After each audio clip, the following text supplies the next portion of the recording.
बैंकको ब्याज दर घटाउन माग गर्दै उद्योगी व्यवसायीहरू सडक आन्दोलनमा। एक अङ्कको ब्याज दर कायम गर्न तथा तत्कालका लागि लिलामी गर्ने नीतिगत व्यवस्था खारेज गर्न माग।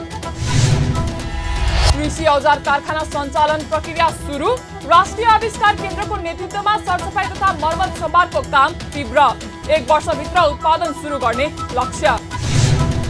र मतदाता सामु सपनाका पोका बोकेर उम्मेद्वारहरू चुनावी प्रचार प्रसारमा व्यस्त। उम्मेद्वारमाथि मतदाताका गुनासा। निर्वाचनका लागि आवश्यक मतपत्र छपाई कार्य सम्पन्न। हामी छौं पल पल तपाईसँग, हिमाल पहाड तराईसँग, साथ छ हाम्रो बढ्ने कदमलाई। सलाम छ ती पौरखी हातहरूलाई, जिन्दगी सजाइदिन्छौ हामी, हर सासको साथी बन्छौ हामी। सुरक्षा अनि समृद्धि प्राण छ हाम्रो, हर आफू पनि बचाऊ, अरूलाई पनि बचाऊ। आजै नेपाल लाइफमा जीवन बिमा गरौँ। हामी हौं नेपाल लाइफ। नेपाल लाइफ, किनकि जीवन अमूल्य छ।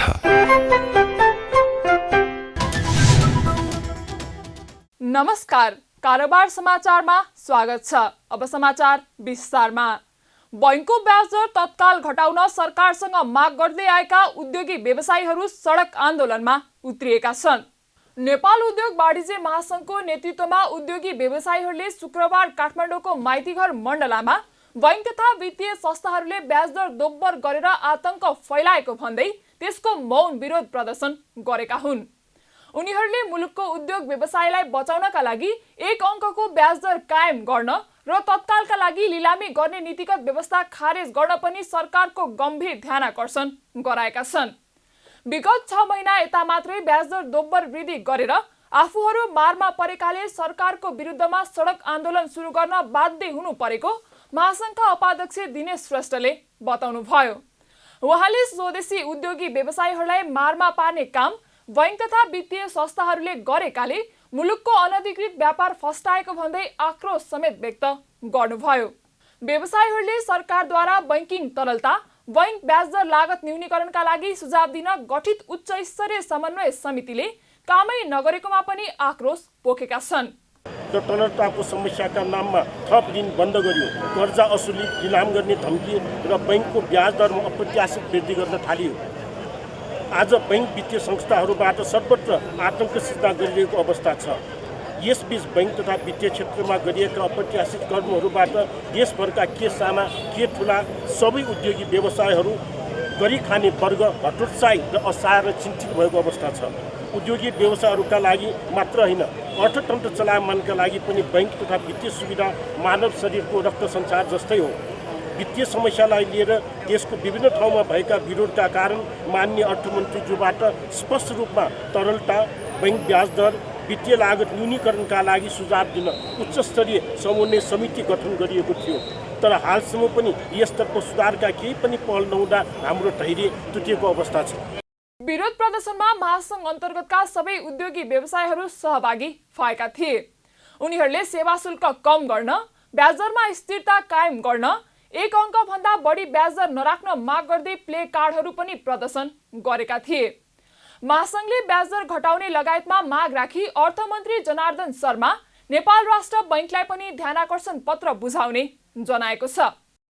राष्ट्रिय आविष्कार केन्द्रले वीरगञ्ज स्थित कृषि औजार कारखाना सञ्चालनका लागि सरसफाई तथा मर्मत सम्भारका कामलाई तीव्रता दिएको छ।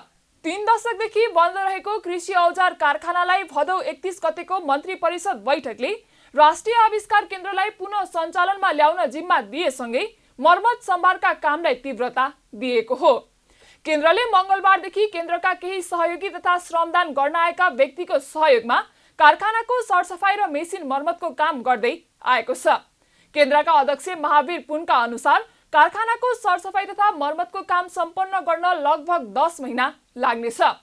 विक्रम सम्वत 2024 साल फागुन 28 गते रुसको सहायतामा स्थापना भएको उक्त उद्योग 2048 सालमा निजीकरण भएपछि विभिन्न अवरोध पार गर्दै 2059 सालदेखि पूर्ण रूपमा बन्द भएको थियो।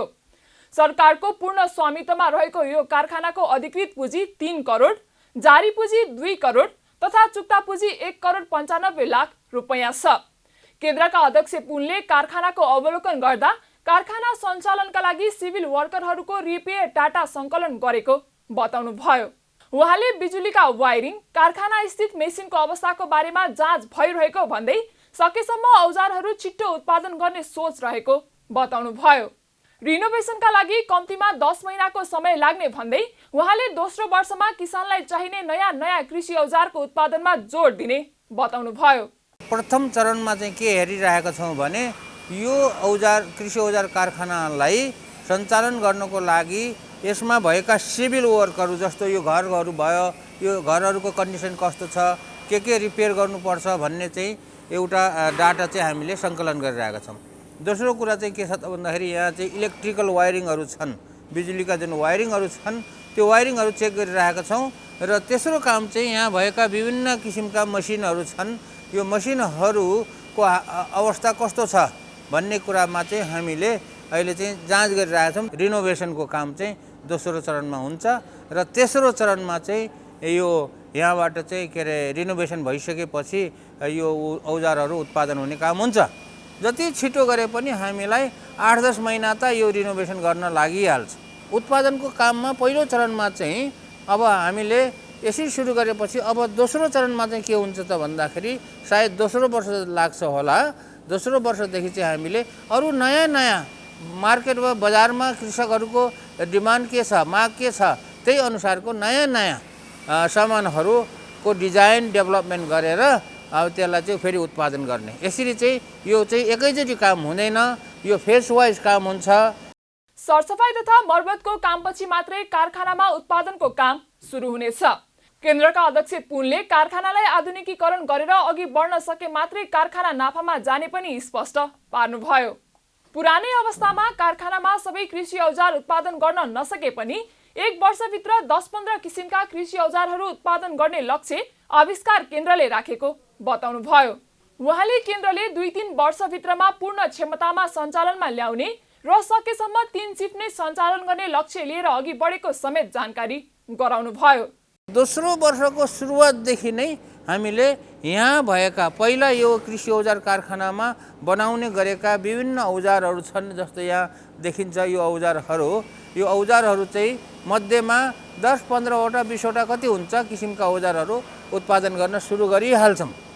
र त्यसपछि त्यो त भयो पहिलो उत्पादनको काम भयो। अहिलेको यो जुन कारखाना छ, कारखाना चाहिँ 60 वर्ष अगाडिको टेक्नोलोजी हो।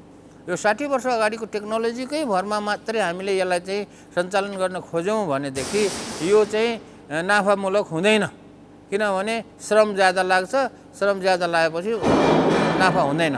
त्यस कारणले अब यसलाई चाहिँ अझै अटोमेसन गर्ने पहिलो कुरा र यसलाई चाहिँ आधुनिकीकरण गर्ने।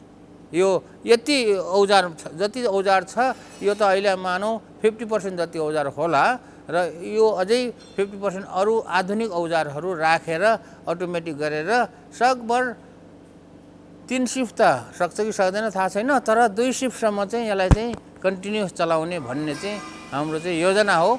अर्थमन्त्री जनार्दन शर्माले चालु आर्थिक वर्षको बजेटमा बन्द तथा रुग्न रहेका कारखाना पुनः सञ्चालनको घोषणा गरेका थिए। कारखाना पुनः सञ्चालनका लागि असोजमा अर्थमन्त्री शर्माको उपस्थितिमा आविष्कार केन्द्रसँग सम्झौता पत्रमा हस्ताक्षर भएको थियो। सम्झौता पत्रमा हस्ताक्षर भएको लगभग 1 महिनापछि आविष्कार केन्द्रले कारखानामा काम सुरु गरेको हो। केन्द्रले 10 वर्षसम्म सञ्चालन गर्न सरकारसँग सहमति गरे पनि कारखानाको सबै खर्च र स्वामित्व सरकारमा निहित रहनेछ। नाफामा लैजान सके केन्द्र र सरकारलाई बराबर भाग लाग्ने पनि सहमति भएको छ। स्वदेशमै आविष्कार केन्द्र नहुँदा वर्षेनी अर्बौंको कृषि औजार बाहिरी मुलुकबाट आयात भइरहेका छन्। पोखरा अन्तर्राष्ट्रिय विमानस्थलको ग्राउन्ड ह्यान्डलिङ नेपाल नागरिक उड्डयन प्राधिकरण आफैले गर्ने भएको छ। बिहिबार गौतम बुद्ध अन्तर्राष्ट्रिय विमानस्थल भैरवामा भैरवा कोलालम्पुर उडानको उद्घाटन कार्यक्रमपछि सञ्चारकर्मीहरूसँग कुराकानी गर्दै नागरिक उड्डयन प्राधिकरणका महानिर्देशक इन्जिनियर प्रदीप अधिकारीले पोखरा अन्तर्राष्ट्रिय विमानस्थलको ग्राउन्ड ह्यान्डलिङको काम प्राधिकरणले गर्ने बताउनु भएको हो। उहाँले पोखरा अन्तर्राष्ट्रिय विमानस्थलको ग्राउन्ड ह्यान्डलिङ अरू कसैलाई दिने अवस्थामा प्राधिकरण नभएको स्पष्ट समेत पार्नुभयो। यो विषयमा धेरै विवाद भएका कारण प्राधिकरणले सो निर्णय गर्नु परेको उहाँले उल्लेख गर्नुभयो। पोखरा अन्तर्राष्ट्रिय विमानस्थलको ग्राउन्ड ल्यान्डिङ आजको दिनसम्म हाम्रो तपाईँले योजना सुन्यो भने अब यसको ग्राउन्ड ल्यान्डिङ पनि नेपाल नागरिक उड्डयन प्राधिकरण स्वयं गर्नेछ पोखराको। यो कसैलाई दिने अवस्थामा हामी छैनौँ, किनभने यो विषयमा धेरै नै के भयो विवाद भयो। कि यो प्रतिस्पर्धात्मक हुन्छ कि प्राधिकरण आफ्नो अधिकार प्रयोग गर्छ। नेपालको कानुनले ग्राउन्ड ल्यान्डिङको जिम्मा नेपाल नागरिक उड्डयन प्राधिकरणलाई दिएको छ। त्यसकारणले पोखराको विमानस्थलमा अब कि प्रतिस्पर्धात्मक हुनेछ कि प्राधिकरण आफैले गर्नेछ।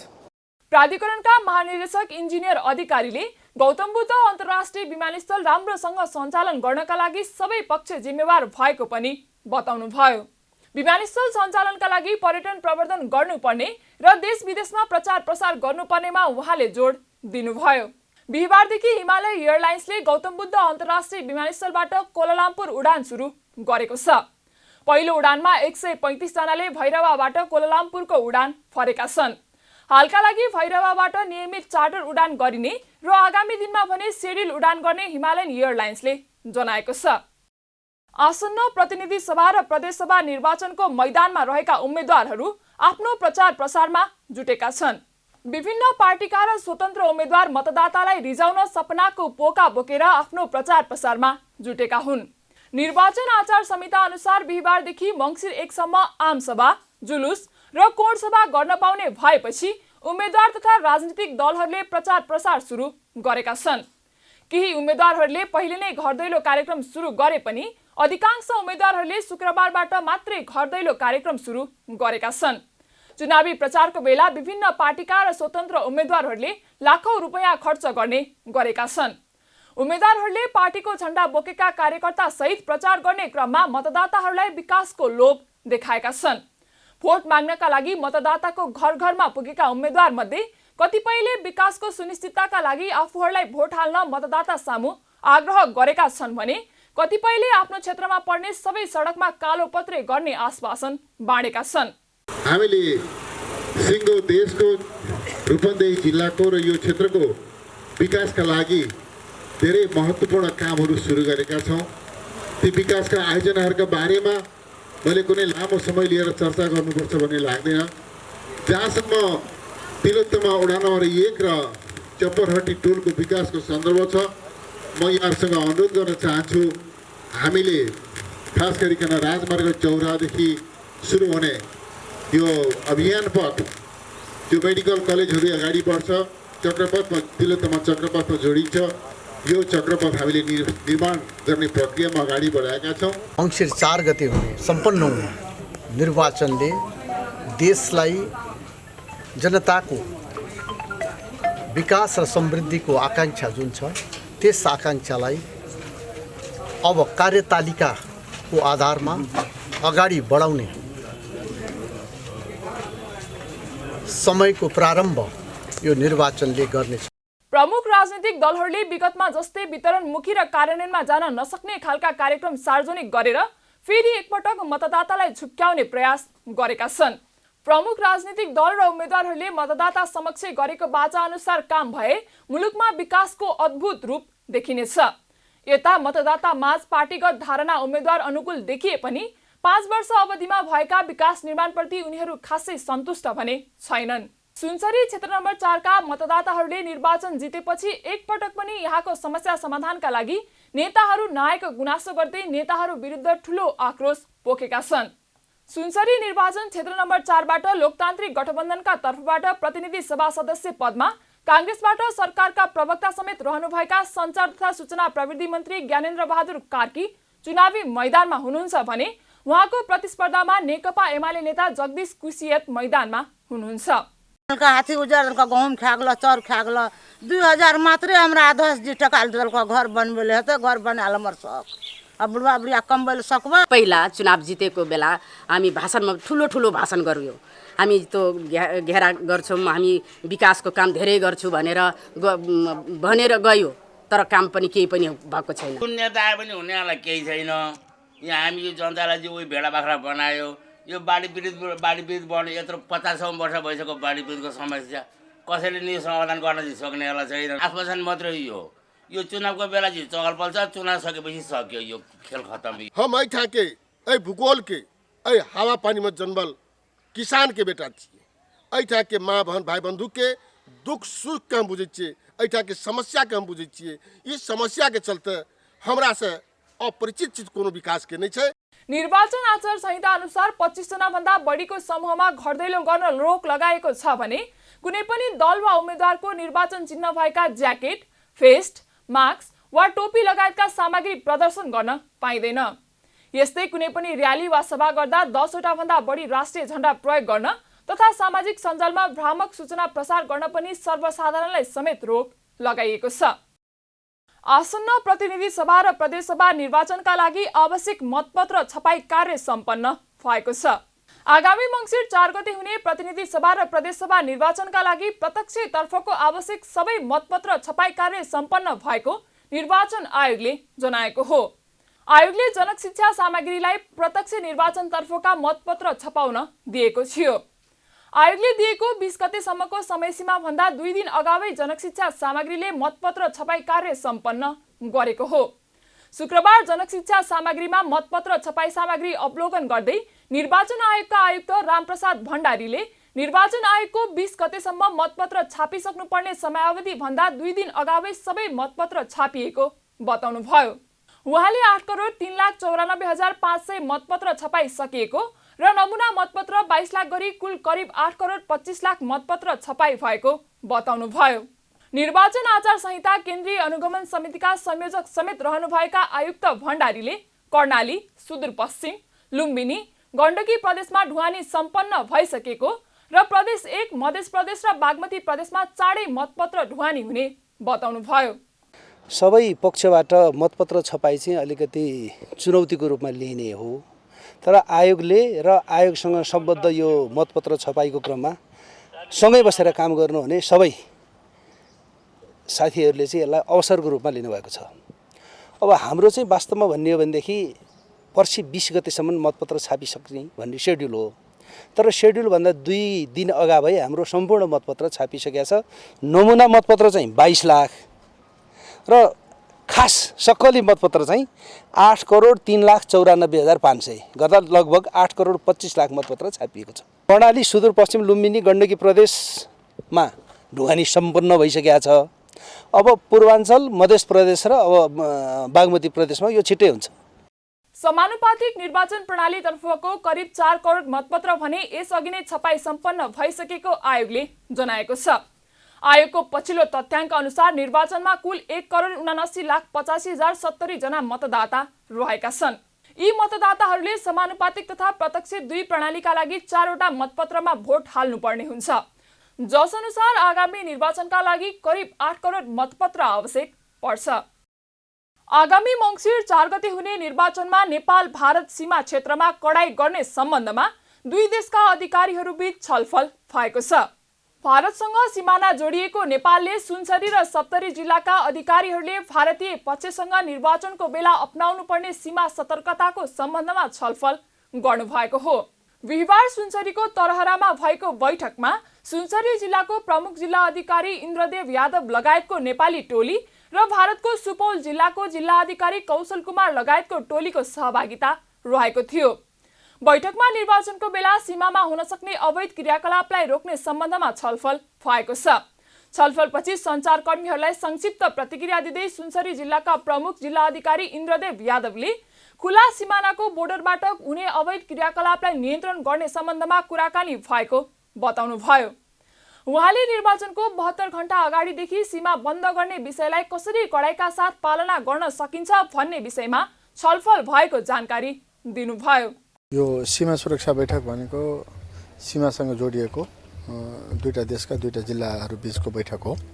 यसमा हामीले नेपालको तर्फबाट सुनसरी, सप्तरी र भारतीय पक्षबाट सुपौल डिस्ट्रिक्टको सुरक्षा निकायका प्रमुखहरू बसेर आज हामी बैठक सम्पन्न गरेको अवस्था छ र सङ्घीय तथा प्रादेशिक निर्वाचन जुन मङ्सिर 4 गते सम्पन्न हुँदैछ त्यसको सन्दर्भमा यो निर्वाचनलाई खुला सिमाना बोर्डरबाट हुने अवैध किसिमका क्रियाकलापहरूलाई नियमन नियन्त्रण गर्ने बैठकपछि भारतको सुपौल जिल्लाका जिल्ला अधिकारी कौशल कुमारले नेपालको निर्वाचनलाई शान्तिपूर्ण बनाउन सीमामा आफूहरूले गर्नुपर्ने सम्पूर्ण सहयोग गर्न तयार रहेको बताउनुभयो। भारत नेपाल मीटिंग के तहत नेपाल राष्ट्र के सुनसरी डिस्ट्रिक्ट और सप्तरी डिस्ट्रिक्ट और भारत गणराज्य के सुपौल डिस्ट्रिक्ट का मीटिंग था, बॉर्डर डिस्ट्रिक्ट मीटिंग थी।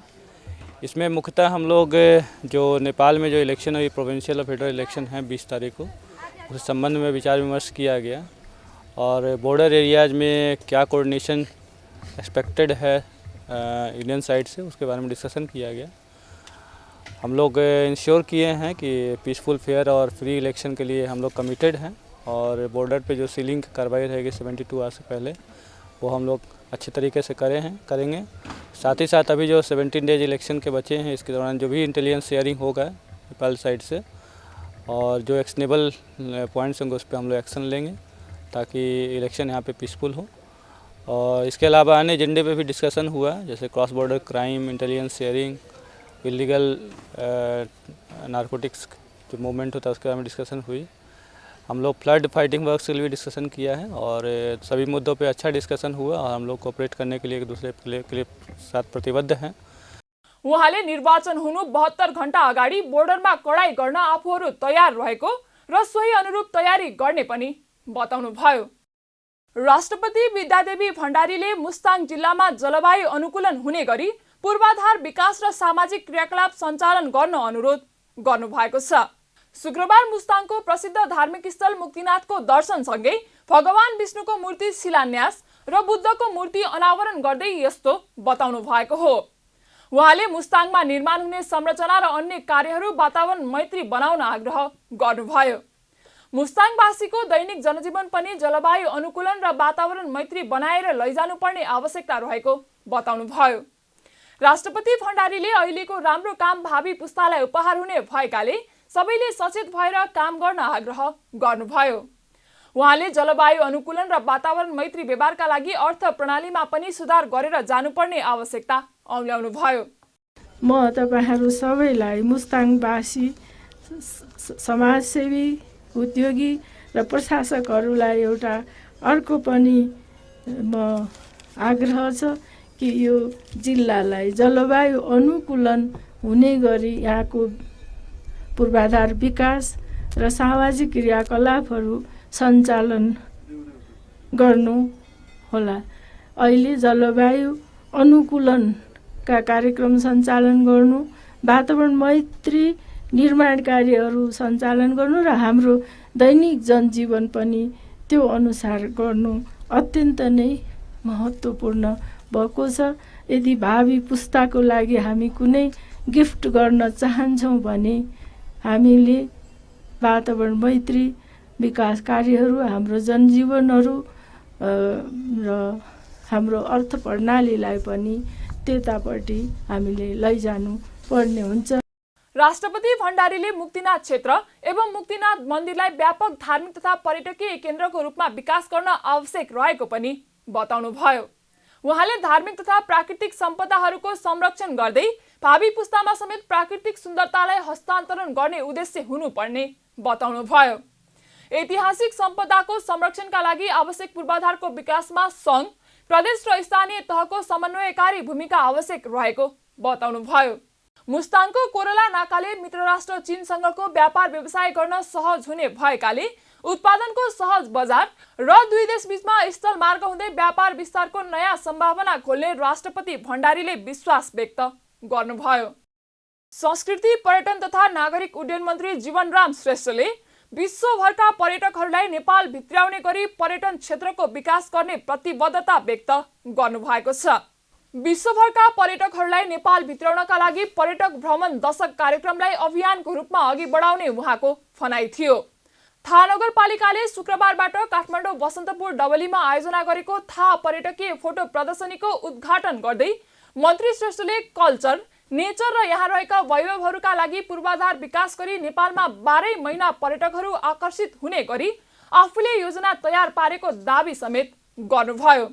पर्यटन क्षेत्रको समावेशी विकासका लागि आफूले तत्कालीन, मध्यकालीन र दीर्घकालीन योजना तयार पारेको उल्लेख गर्दै मन्त्री श्रेष्ठले त्यसको कार्यान्वयनमा जोड दिने समेत बताउनुभयो।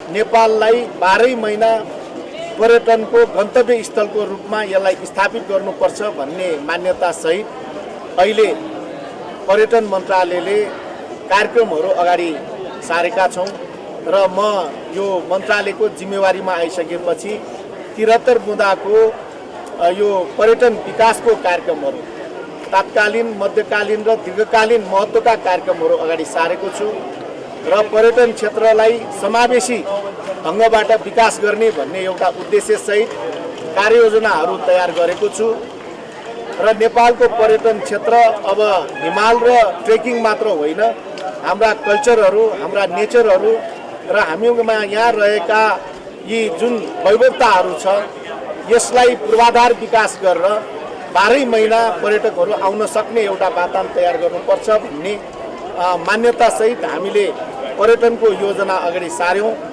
मन्त्री श्रेष्ठले थाहा नगरपालिकाले आयोजना गरेको फोटो प्रदर्शनीले पनि नेपाललाई पर्यटन क्षेत्रको गन्तव्यको रूपमा विकास गराउन सहयोग पुर्याउने विश्वास समेत व्यक्त गर्नुभयो। 3 दिनसम्म चल्ने प्रदर्शनीमा थाहा नगरपालिकाको सांस्कृतिक, प्राकृतिक तथा धार्मिक महत्त्वका सम्पदाहरूको चित्रण गर्ने प्रयास गरिएको थाहा नगरपालिकाले जनाएको छ। राष्ट्रिय क्रिकेट टिमका निलम्बित कप्तान सन्दीप लामिछानेलाई बलात्कार मुद्दामा पूर्वपक्षका लागि थुनामा राख्न अदालतले आदेश जारी गरेको छ। शुक्रबार जिल्ला अदालत काठमाडौँका न्यायाधीश माधव प्रसाद घिमिरेको इजलासले सन्दीपलाई पूर्वपक्षका लागि थुनामा पठाउने आदेश दिएको हो। सरकारी वकिलको कार्यालय काठमाडौँले 14 कार्तिकमा करणी सम्बन्धी कसुरमा 10 देखि 12 वर्ष जेल सजाय माग दावी गर्दै अभियोग पत्र दर्ता गराएको थियो। त्यसमाथि मंगलबारदेखि भएको थुनचेक बहसपछि सन्दीपलाई पूर्वपक्षका लागि थुनामा पठाउने आदेश भएको हो। अदालतको आदेश अनुसार सन्दीपलाई केन्द्रीय कारागार सुन्धरा चलान गरिएको छ। थुनचेक बयानका क्रममा लामिछानेले जाहेरीकर्ताले अरू कसैको उक्साहटमा आरोप लगाएको दावी गरेका थिए। उनका पक्षका वकिलहरूले बलात्कार आरोप भन्दा पनि पीडित नाबालिग हुन् वा होइनन् भन्ने विषयमा बहस गरेका थिए। सन्दीपका वकिलहरूले पीडितले जन्ममिति सच्याएको र उनी नाबालिका नभएको जिकिर गरेका थिए।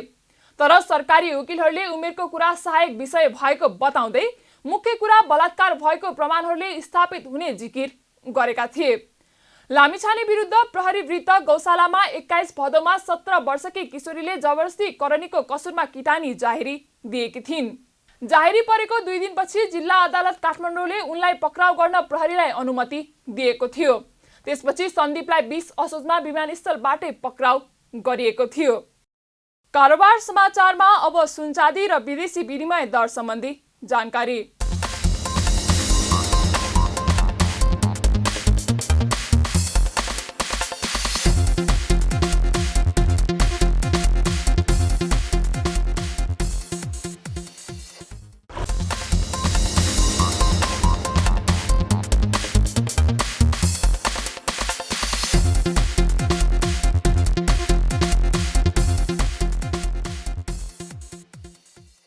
बिदा हुनु अघि अहिलेसम्मका प्रमुख समाचार पुनः एकपटक। पोइन्टको ब्याज दर घटाउन माग गर्दै उद्योगी व्यवसायीहरू सडक आन्दोलनमा। 1 अङ्कको ब्याज दर कायम गर्न तथा तत्कालका लागि लिलामी गर्ने नीतिगत व्यवस्था खारेज गर्न माग। कृषि औजार कारखाना सञ्चालन प्रक्रिया सुरु। राष्ट्रिय आविष्कार केन्द्रको नेतृत्वमा सरसफाई तथा मर्मत सम्भारको काम तीव्र। 1 वर्षभित्र उत्पादन सुरु गर्ने लक्ष्य। र मतदाता सामु सपनाका पोका बोकेर उम्मेद्वारहरू चुनावी प्रचार प्रसारमा व्यस्त।